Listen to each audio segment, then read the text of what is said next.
봄이 왔지만 아직 실감이 나질 않는다. 연예계도 마찬가지다. 이른 봄의 산뜻한 기운은 여전히 느껴지지 않는다. 오히려 그런 기대를 뒷받침하는 대신 찬바람만 불고 있는 듯하다.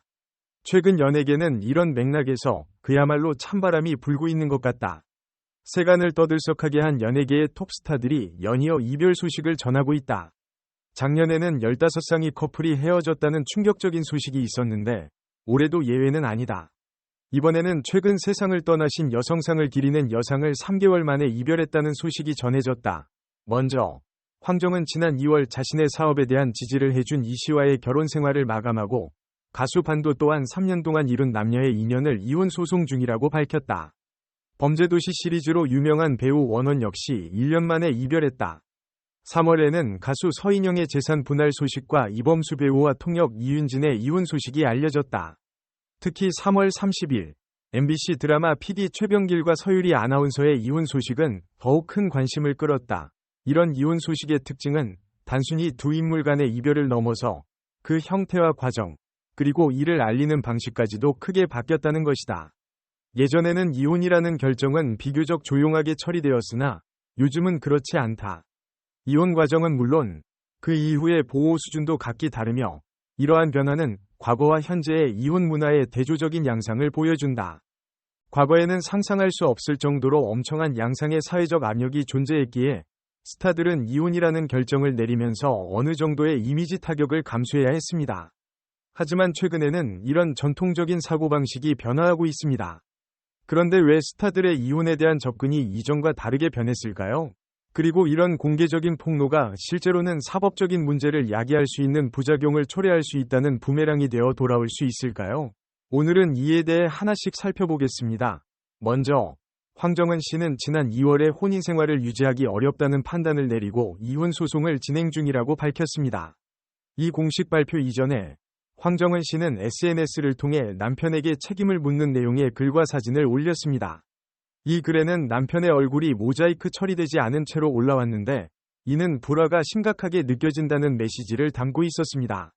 황정은 씨는 또한 남편이 불륜을 저질렀다는 느낌을 주는 글을 올려 활발한 토론을 일으켰습니다. 이에 대한 남편의 대응은 강하게 반발하는 것이었습니다. 그는 자신의 능력과 재산을 강조하며 황정은 씨의 주장을 반박했습니다. 이와 더불어 SBS 드라마 활동을 준비 중인 황정은 씨는 사람은 바꿀 수 없다는 주장을 전하며 또 다른 논란을 불러일으켰습니다. 이윤진 씨의 경우 지난 3월 23일에는 이범수를 향한 공격적인 글을 SNS에 게시했습니다. 이는 이별과 스캔들에 관한 것이었는데 이로 인해 온라인상에서 강한 감정적인 반응이 나타났습니다. 이와 같은 공개적인 폭로는 이혼에 관련된 정보를 불필요하게 공개함으로써 사생활 침해로 이어질 수 있습니다. 또한 이런 행동이 명예훼손 등의 법적 문제로 이어질 수도 있습니다. 이렇듯 최근 스타들의 이혼에 대한 접근은 이전과는 다르게 변화하고 있습니다. 이러한 변화는 사회적인 시선과 가치관의 변화로 인한 것으로 보입니다. 하지만 이러한 변화가 과도한 공개와 비판으로 이어져 사생활 침해나 법적 문제를 야기할 가능성도 있다는 점을 주의해야 합니다. 이혼 협의를 무시하고 이혼 과정이 끌어지는 불편한 상황에 놓인 이들의 이야기를 들어보겠습니다. 이혼 협의가 무시되고 거의 10개월이 지나가면서 피가 마르고 진이 빠지는 상황에서 이제는 이혼 소송으로의 진행이 불가피해 보입니다. 그간 이혼 조정을 시도했지만 세대주의 승인과 감시 없이 집에 들어가는 것조차 힘든 상황에 처해 있었습니다. 이에 대해 친정 부모님으로부터 모욕적인 발언을 듣고는 눈물을 흘리셨습니다. 특히 이중생활과 은밀한 취미생활, 심지어는 자물쇠를 채우며 소중하게 보관하고 있던 것들이 폭로되었습니다. 이런 발언으로 이범수 씨는 잘못이 있는 유책 배우자로 비난받을 수 있을 것으로 보였습니다. 그리고 시어머니의 막말 역시 가족 간의 갈등을 더욱 심화시키는 원인이었습니다. 이 모든 상황은 본인이 피해를 입었다는 뉘앙스를 전달하고 있습니다. 최근에 이혼을 발표한 서유리 씨도 자신의 SNS를 통해 이야기를 전했습니다. 그녀는 여성으로서 인정받지 못했던 점과 부족한 게 없음에도 불구하고 재산을 잃은 것처럼 느껴졌다고 언급했습니다. 그러나 최병기 PD는 결혼 과정에서 재산상의 피해를 실제로 자신이 더 많이 입었다고 말했습니다. 그는 경제적으로 어려운 상황에 처해 사무실에서 생활하고 있으며 이에 대해 이혼 소송까지 진행하고 싶지 않다는 의지를 표명했습니다. 이 부부 사이에서 서로의 주장이 상반되는 것을 알 수 있지만 현실적인 상황에 대한 일관성도 확인할 수 있습니다. 이혼 조정 단계에서 원만한 결말이 나올지 아직까지는 미지수입니다. 지난해 이혼 소식을 전했던 박지윤과 최동석 부부에 대한 폭로도 이어지고 있습니다. 대표적인 아나운서인 최동석이 SNS에 글을 올려 박지윤이 아픈 아들을 두고 서울에서 파티를 즐겼다는 주장을 했습니다. 그러나 박지윤 씨는 이를 부인하고 자선 행사였다고 반박했습니다. 최동석 씨는 이에 변명했지만 그 후에도 아들의 생일을 1년 전에 잡혀 있었다고 비판하는 글을 올렸습니다. 이 과정에서 일부 문구를 수정하거나 삭제하기도 했지만 그런 행동은 자신의 주장이 사실이 아닌 경우를 인정하는 듯한 모습을 보였습니다. 이러한 폭로가 명예훼손에 해당될지 궁금해지는데 일단 해당된다고 할 수 있습니다. 명예훼손은 허위 사실에 의한 것이나 사실적인 사실이라도 본인의 위조와는 상관없이 공개된 경우에 해당합니다. 변호사에게 물어본 결과 이러한 행동으로 인해 남편이 고소한다면 사건화될 수 있으며 형법상의 사실적인 명예훼손으로 처벌을 받을 수 있습니다. 처벌 수위는 벌금형에 그칠 수 있지만 이는 본인의 기록으로 남게 됩니다. 이에도 불구하고 피해를 받은 사람들은 억울함을 느낄 수 있습니다. 우리는 가끔씩 분노와 감정의 기류에 휩싸여 중요한 결정을 내릴 때가 있습니다. 그리고 그 결정이 우리에게 미치는 영향은 종종 예측할 수 없이 커다란 파장을 일으킬 수 있습니다. 이에 대한 대표적인 사례 중 하나가 이혼 소송입니다. 이렇게 감정적으로 격렬한 상황에서는 때로 우리의 판단력이 흐려져 그 결과로 우리 자신에게 큰 손해를 입힐 수 있습니다. 이혼 소송은 종종 두 가지 주요한 관점으로 분류됩니다. 유책주의와 파탄주의. 유책주의는 한쪽이 잘못을 저질렀을 때 이를 근거로 이혼을 요구하는 것을 의미합니다.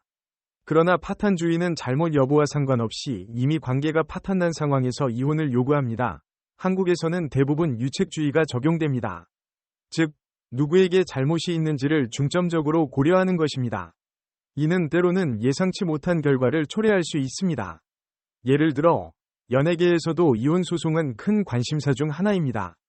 그러나 누군가가 잘못을 저질렀다는 주장이 잘못된 것으로 판명되면 그 소송은 유쾌한 결과를 기대하기 어렵습니다. 물론 이렇게 강렬한 감정을 가진 상황에서는 종종 우리의 판단력이 흐려질 수 있습니다. 그러나 이것이 실제로 문제를 해결하는 데 도움이 되는지는 물론 오히려 문제를 더 악화시키지는 않는지 심사숙고해야 합니다. 더 큰 이미지에 손상을 입힐 수 있는 결정을 내릴 때는 특히 조심해야 합니다. 이러한 이유로 우리는 감정에 휩싸여 너무 빠른 판단을 내리지 않기를 당부합니다. 객관적인 시각을 유지하고 상황을 신중하게 고려한 후 결정을 내리는 것이 바람직합니다. 이렇게 함으로써 우리는 자신의 이익을 보호하고 불필요한 법적 문제를 피할 수 있을 것입니다. 이 글을 통해 여러분께 미치는 영향을 심사숙고하고 결정을 내릴 때 명확한 상황을 파악하시기를 바랍니다. 절제된 판단력과 이성적인 사고로 미래의 안정과 평온을 위해 올바른 선택을 하시기를 바랍니다. 이는 우리 모두에게 이로울 것입니다. 감사합니다. 가끔씩 우리는 자신의 잘못이 아님에도 불구하고 이혼 소송을 당하는 상황을 맞이할 수 있습니다. 때로는 이것이 다른 사람의 비난이나 잘못된 주장 때문이라는 것을 알리고 싶을 수도 있습니다. 그리고 장기적으로 이러한 상황에서 대중들이 불필요한 소문을 퍼뜨리거나 우리를 공격하는 일을 줄이는 방법이 무엇인지에 대해 고민하게 될 것입니다. 목소리가 크면 승리한다는 것은 여전히 일정한 유효성을 가지고 있습니다. 결국에는 대중은 목소리가 큰 사람의 말을 듣게 됩니다. 따라서 연예인들이 목소리를 내면 그들의 의견을 더 많이 듣게 될 것입니다. 이는 연예인들이 자신의 입장을 대중들과 공유하고자 할 때 고려해야 할 점입니다. 그러나 중요한 점은 무엇일까요? 명예훼손은 중요한 문제입니다. 만약 주장이 사실이 아니라면 이것은 다행스러운 일입니다. 그러나 만약 그 주장이 거짓이라면 어떻게 될까요? 그런 경우 허위 사실에 의한 명예훼손은 더욱 심각한 결과를 초래할 수 있습니다. 재판 과정에서 거짓 사실이 드러나면 여론의 역풍을 맞을 수 있습니다. 이는 사생활을 침범하거나 상대를 모욕하는 일로 여겨질 수 있습니다. 요즘 이혼을 중개하는 사례들을 보면 개인적으로는 이를 좋은 모습으로 보지 않습니다. 사생활은 개인의 영역이기 때문에 많은 연예인들이 이를 존중해달라고 요구합니다.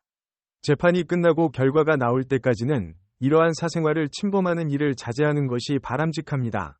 이 글을 통해 우리는 사생활을 존중하고 재판이 끝날 때까지 대중들의 평가를 예의 바르게 기다리는 것이 중요하다는 것을 상기시킬 수 있습니다. 이는 우리 모두에게 이로울 것입니다. 함께 고려하고 이해하며 서로를 존중하는 세상을 만들기를 바랍니다. 감사합니다.